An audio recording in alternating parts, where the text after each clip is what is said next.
Today is the 15th day of the month of Teves. We are in the middle of chapter 41, discussing the laws of the bracha, the blessing of hamotzi, the blessing on bread. We will be concluding chapter 41, going from paragraph 8 through paragraph 10. And we're going to begin chapter 42, discussing the laws and proper conduct of a meal. In chapter 42, we'll be doing paragraph 1 through paragraph 5. Paragraph 8. If you're going to be having a few different types of loaves at your meal, with different types of breads, then it's appropriate to make the blessing, the hamotzi, on the nicest bread or the nicest loaf. So what's considered nice? So here's the order. Wheat or barley bread take priority over the other three grains, oats, spelt, and rye. If the two loaves of bread are made out of the same grain, but one is a complete loaf, one is just a piece of bread or a partial loaf, then you're supposed to make the blessing over the complete loaf.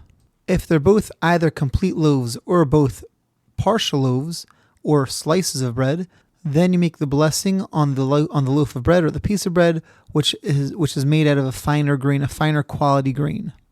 If they're both equal in that respect as well, then you make the blessing on the larger one. But large doesn't come in until the very end. So for example, if you have a huge piece of bread, but it's only a piece, it's not a complete loaf, and you have a smaller roll, the whole roll is considered nicer than the piece of bread, even though the piece of bread is larger. So you would make the blessing on the whole roll. Paragraph 9. Another thing which might make one bread nicer than the other bread is if one bread is baked by a Jew and the other bread is baked by a non-Jewish baker. So even though we learned that bread baked by a non-Jewish baker we're allowed to eat, some people are strict to not eat it, but most people will eat it. Still, if you have tools in front of you and everything else is equal, then you should make the blessing on the loaf of bread that was baked by a Jew. Paragraph 10. The Kitzur Shulchan Aruch clarifies that these past two paragraphs of the order of the bread of which bread you should make the hamotzi on, that only applies if you're eating both breads during this meal. But if you only plan on eating one loaf of bread during this meal, then regardless of whether it's better or worse than other loaves of bread, you make the blessing on the loaf of bread that you plan on eating. Chapter 42. The laws and proper conduct of meals. Paragraph 1. If somebody owns any animals, it could be a pet, it could be a farm animal, regardless of what it is, then we have a mitzvah to make sure that we feed our animals before we feed ourselves. So you get up in the morning, you're hungry, you want to eat breakfast. If you haven't yet fed the dog comes first. And you know where this comes from? We say it twice a day in the Shema. God tells us, V'nasati esev b'sadchol v'mtecha v'achalta v'zavata. I'll provide grass in the fields for your cattle, and you'll also eat and be satiated. So you see that our animals come before we do. Now this is only true with regards to eating, but with regards to drinking, we're allowed to have that cup of coffee in the morning before feeding our animals. One other thing to note, Rabbi Moshe Feinstein says that if somebody has young children at home that are hungry and they can't take care of themselves, then of course there's no reason the animals should come before them, and therefore first we should take care of our children that aren't able to take care of themselves, then we feed the animals, then we worry about our own food. The next few paragraphs discuss what we would call nowadays proper table manners. So paragraph 2. A person is not supposed to eat or drink in a gluttonous manner. We're not supposed to eat when we're standing. We're not supposed to drink when we're standing.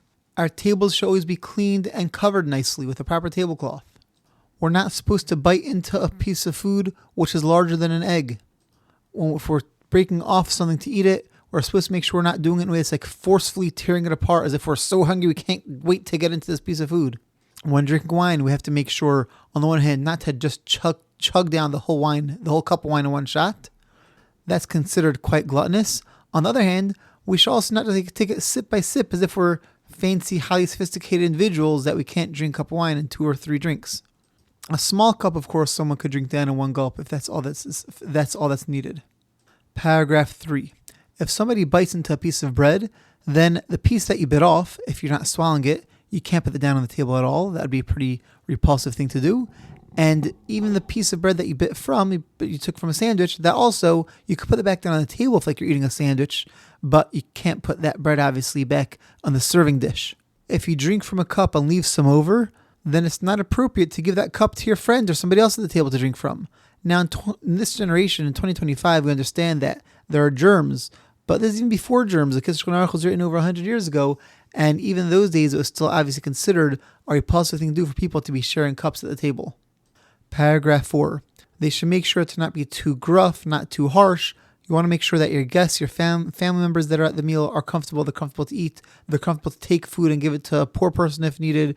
If the head of the table is a gruff, rough individual, people will be very uncomfortable, and that's obviously not appropriate. Paragraph 5. It's not appropriate to talk when we eat. Not only that, says the Shulchan Aruch, it's dangerous to talk when we're eating. The food, God forbid, could go down the windpipe and we could choke. Even saying something quick, says the Shulchan Aruch, if somebody sneezes and you have food in your mouth, you can't tell them Gesundheit until you swallow. In between the times that you're actually eating, then it's appropriate by every meal to share some Torah thoughts. Now, this is very common by Shabbos meals. People often share an idea on the parsha, on the weekly Torah portion, etc. But it's something which is really appropriate to do every meal that we have, even if it's during the weekday. We're going to get to the laws of Birchat Hamazon, the after blessing for a meal, in chapter 44. But already over here, the Kitzur Shulchan Aruch mentions a very strong custom that before we do Birchat Hamazon, before we bench, before we say that blessing at the end of a meal, we recite a chapter of Psalms which has to do with either remembering the destruction of the temple or looking forward, anticipating the rebuilding of the new temple. So during the week, we recite Psalm 137, which discusses the destruction of the temple, the rivers of Babylon, the sadness. On Shabbos and on holidays, we're not supposed to dwell on sadness and on sad occasions, and therefore, instead of chapter 137, we recite what's Shir Hamalos, which is chapter 126 of Psalms, which anticipates the times of Mashiach about how the joyous it will be. That's what we do on Shabbos and on holidays. Definitely, the Shir Hamalos on Shabbos and holidays is much more common to hear people recite than on our spelva during the week. The Kitzur Shulchan Aruch ends off this paragraph with a very interesting halacha, which is not relevant for us nowadays, thank God. But it's interesting to note, so I'm going to share it with you.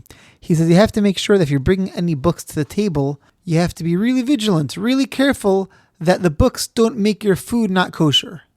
Now you might ask, how could a book make food not kosher? How could it contaminate food? So you have to know how books used to be. Books used to very often get wormy. Worms that eat away at the cardboard or the paper in the book. And therefore, if you're bringing a book to the table, you might bring tiny little worms to the table, which might end up in your food and might end up eating a worm, and worms are not kosher. Thank God nowadays we don't have any such problems, and therefore there not be an issue bringing a book to the table nowadays at all. This concludes today's episode. Have a wonderful day and see you tomorrow.